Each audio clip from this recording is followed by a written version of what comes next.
Alright, hello everyone, welcome to another wonderful aka Dead by Daylight lore video. Today we have taken into appreciation your comments from the last video. A lot of you wanted me to go straight through the lore and then talk about it afterwards, so I'm going to be doing that today.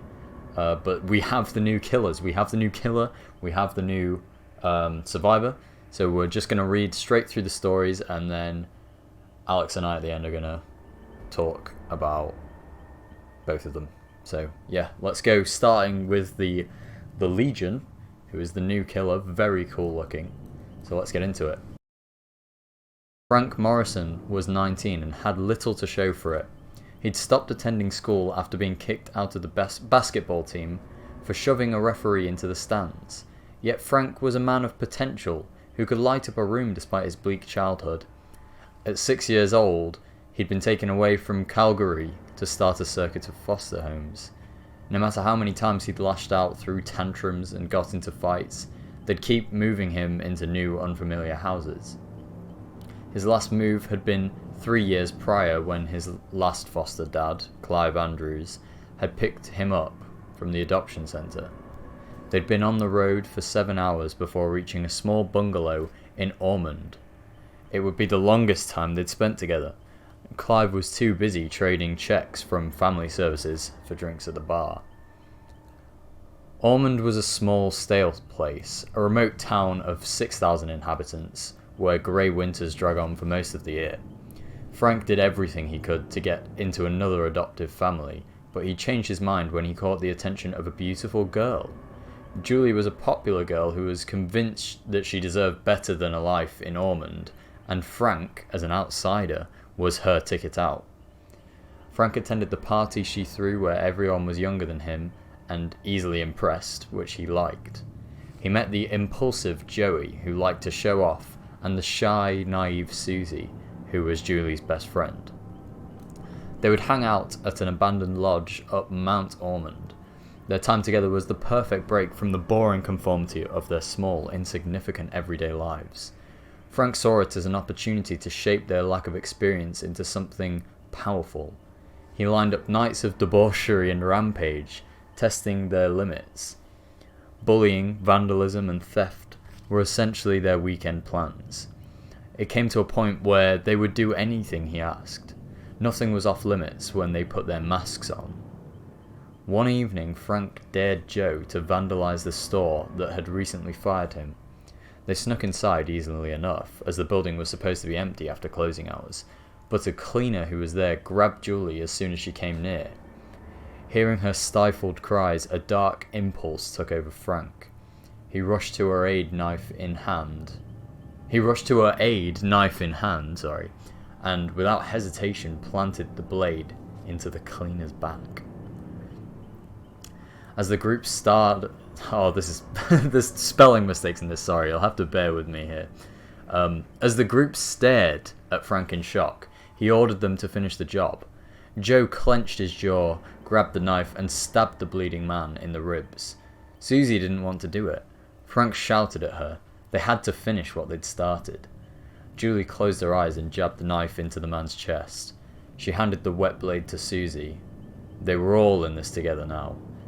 Susie stared at Julie in disbelief as Frank grabbed her trembling hands and inserted the knife deep into the man's throat. Frank told them to move fast. They mopped the blood off the floor, stashed the body in the trunk of Joe's car, and drove up Mount Ormond. All four were digging in the muddy snow to dispose of the body when Frank spotted something moving out through the woods. He grabbed his knife and broke from the group to check it out. The fog thickened around Frank, becoming so dense that he soon could no longer see ahead. He retraced his steps and stumbled on an ominous trail. He followed the eerie path, as if called by the darkness. Julie, Susie, and Joe finished digging, but Frank was nowhere to be seen. Julie spotted his muddy footsteps in the snow, and the three of them followed the trail, which took them deeper into the woods. When Julie, Susie, and Joe did not return home that night, their parents thought they'd run away with Frank. Each family came up with a different theory. The mood of the town changed, however, when a body was found by an abandoned lodge up Mount Ormond. Jeff Johansen was born and raised in Ormond, Alberta. He grew up as a quiet, only child with an aversion for large crowds. During high school, his anxious nature was mislabeled as shyness, which he covered up with a tough, stoic persona that intimidated bullies and teachers alike.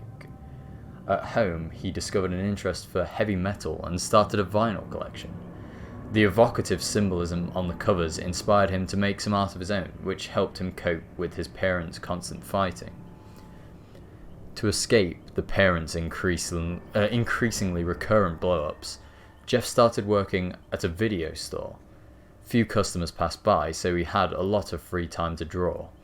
A late-night regular noticed his sketches and asked him to do some artwork for his gang at the abandoned lodge up Mount Ormond. Jeff accepted the challenge and painted a large mural depicting the Legion in runny, bloody letters. He was given a $50 bill and a 12-pack for his hard work. It was his first paid commission, a milestone to be proud of. After his parents' divorce, Jeff was forced to move with his mother to Winkler, Manitoba, which was miles away from his hometown, and his dad. In Winkler, Jeff was more isolated than ever, except for art and music. His solace came shortly after graduating high school, when he started working at a local bar with live music performances.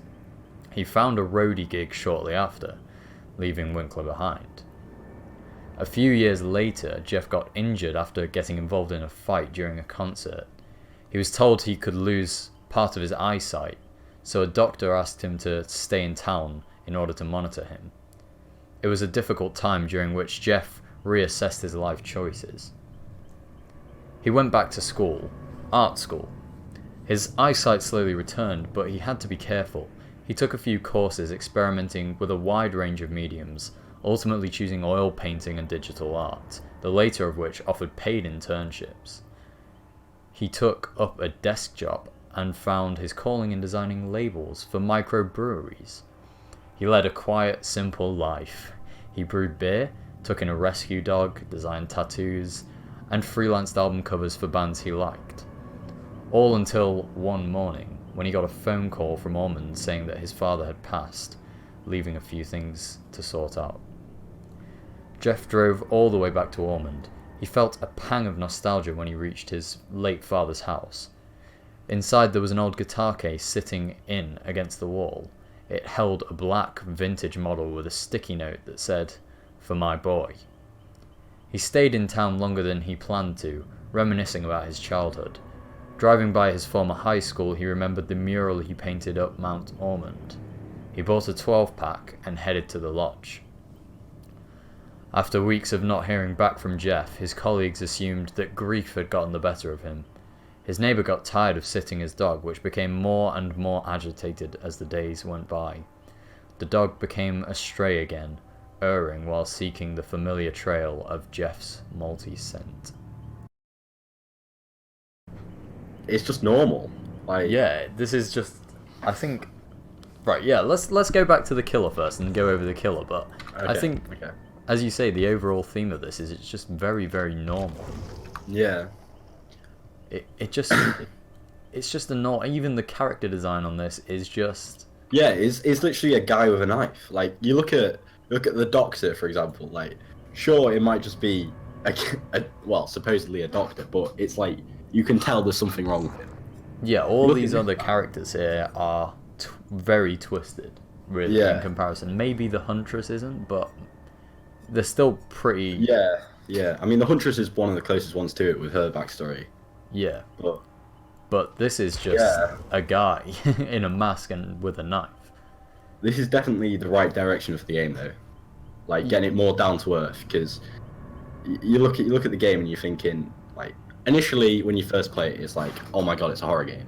But when you start playing it, it's like, you know, you get used to it. But with characters like this, it will really bring in a psychological thing to it, aspect to it, as if I mean, that's a guy with a knife, not just. I'm interested to see how he looks in terms of the way he moves, how big he is and stuff. Because if he looks like a normal survivor, because this guy out of all of them looks. I mean, this has been like, if it was a normal survivor, this has been asked for years. A long time now. Like, back in the day, there was the concept art on the Steam Workshop to do with a wolf in sheep's clothing or something like that, where they allowed a killer to do every action that a survivor would do, and the survivors had to figure out who was bad to begin with. And I think things like that would just and really make it. Just reading the power, while it's activated, he's able to vault pallets without breaking them. That's huge. And yeah, it's just a good direction for the game, really. You know, Frank Morrison was 19, so he's 19. Yeah. And he's just gone out with a group of friends. Okay, they're doing some dodgy things, obviously. Yeah, it's very clear that they put masks on, they vandalize, they do some bad things. Yeah. But this one day they accidentally kill a man. Yeah, and I feel like a lot of people, like I say, a lot of people can relate, but like... Yeah, well, it's a much more realistic story. Yeah. I mean, if you look at the clowns one, for God's sake, he ate people's fingers. Like, yeah. I know like, clowns that's completely are often twisted. I know clowns are often a horror aspect thing, but real clowns don't eat people's fingers, you know, whereas real people kill other real people. Like, that's... Yeah. It's that's probably what's quite haunting about this one. It's just it's so convincing. Did he have any like parental neglect or anything like that, or was it just? What did it say? It says he had a bleak childhood. Yeah, but it's not like one of them ones where it's like I think it's the hillbilly, where he gets locked in a basement because his family don't like the look of him, and then he obviously came out of the basement and then killed him, and then owns the estate. But he literally he's just been a kid, and then he's just had this one urge and killed someone. Like he cares for someone. You don't see that in killers. Like he's caring for this woman, and he's trying to protect her. Yeah, this is this the. It says he met that beautiful girl, Julie. Yeah. So Julie, and was Julie the one that accidentally? Hold on. Yeah. So Julie went in, and the caretaker grabbed her. Yeah. And so he ran in and just stabbed him. So yeah, he's trying to protect this girl. So there is even a bit of kind of... There's a motive behind it. It's not like, oh, you good guy gone bad. I really like Fingers, It's like... I'm gonna protect this person. Yeah, it's got purpose.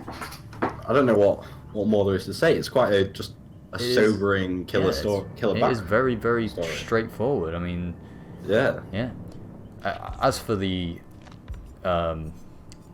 survivor, same thing goes, really. Yeah, well... In fact, this is even more normal. This is just kind of like... Yeah, this is like... Oh, he had a job. He got rid of the job. He was an artist. He then decided to move away with his parents, which he didn't really like. His dad died, moved back, and then he was part of the entity. Like, what? I think the cool thing about this is when he got his first commissioned kind of artwork to draw. Yeah. It was just by a guy. It was by a guy and his gang. That's which is heavily linking to the killer. Yeah, that's the main link. It's got to be. So at this point, and the other thing that's interesting is actually where did the killers go? The survivors, sorry, the other people that the Legion was with. Yeah. Because this is not one of those people. There was Julie, there was Susie, there was Joe. I believe that's right. I think that was the three that were if you go on the killer, the interesting part is, I mean, he's called the Legion. The Legion implies more than one. It does, and his story does prove that he's kind of like a leader of a gang. Like he's got these people. Yeah, Joe, Susie, Frank, and Julie. That's all? Yeah. So he's got this gang. Pretty much. Um, I seem to remember reading somewhere on the killer's power that multiple people. I'm trying to find it here. Hitting a survivor is not. What is it? I can't remember. I might have been making it up, to be honest.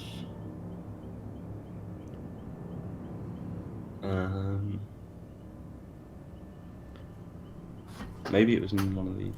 But I think Yeah, it's this just one is definitely interesting. I'd be interested to see. I'm interested in this guy's power-ups, but I don't know the perks. Yeah. But this is so separated. You can even see the scar on his character design. That's cool.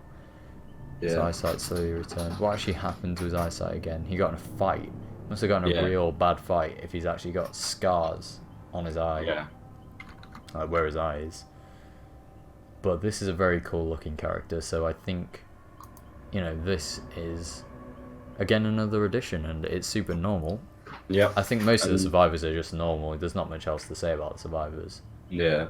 But with this killer, it's very. He got into a gang. He killed someone.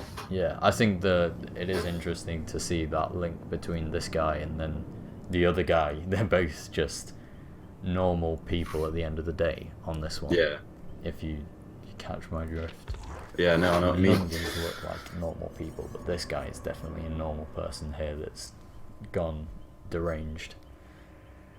Well, there's not much more we can say on that, really. Yeah, I mean that pretty much sums it up. So, thank you for watching, whoever's watched this, and hope you've enjoyed looking into the Legion and Jeff. I sure have. I think these are some of the, even though they're the simplest, they're some of the coolest we've seen so far. I think.